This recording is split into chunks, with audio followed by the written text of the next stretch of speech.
ایک مرحلہ آیا جس میں اللہ تبارک و تعالیٰ نے یہ حکم مبارک فرمایا سورہ شعراء میں وَأَنذِرْ عَشِيرَتَكَ الْأَقْرَبِينَ. اب آپ اپنے قریبی رشتہ داروں کو بلا کے ان کو آپ دعوت حق ارشاد فرمائیے، اسلام کی طرف راغب کیجیے، یعنی انذار فرمائیے. اپنے نذیر ہونے کا جو منصب ہے اس کو آپ انہیں کھانے ہیں. کن کے لیے؟ جو آپ کے قریبی رشتہ دار. پھر قریبی رشتہ داروں کے بعد اب یہ حکم مبارک آتا ہے کہ لِتُنذِرَ أُمَّ الْقُرَىٰ وَمَنْ حَوْلَهَا. اب وہ جو ہے نا دائرہ دعوت کا اب وہ وسیع ہے، اب وہ صرف خفیہ نہیں ہے، اب وہ صرف قریبی رشتہ داروں تک نہیں ہے، اب وہ مکہ مکرمہ پورا اور اس کے گرد و نواح میں جتنی بستیاں، آبادیاں، قبائل اس زمانے کے مطابق موجود ہیں.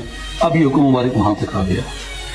آگے سورہ سبا میں ایک مرحلہ ہو رہا تھا جس میں اب فرمایا گیا کہ وَمَا أَرْسَلْنَاكَ إِلَّا كَافَّةً لِلنَّاسِ بَشِيرًا وَنَذِيرًا. کہ حبیب صلی اللہ علیہ وسلم ہم نے آپ کو بھیجا تو کس شان سے بھیجا؟ ہم نے آپ کو بشیر بنایا، نذیر بنایا، خوشخبری دینے والا، ڈرانے والا. کس کے؟ کافۃ للناس، تمام لوگوں کی طرف، تمام لوگوں کی طرف. اب اس میں صرف جو ہے وہ مکہ نہیں رہا، صرف عرب نہیں رہا، اس میں تمام لوگ آ گئے، تمام بنی نوع آدم آ گئی. ان کا رنگ جیسا ہو، ان کی آنکھیں جیسی ہوں، ان کی جلد جیسی ہو، ان کے چہرے جیسے ہوں، ان کی وضاقتہ جیسی ہو، ان کا خطہ، زبان، بولی کوئی بھی ہو، اے حبیب آپ ان سب کی طرف پہنچ.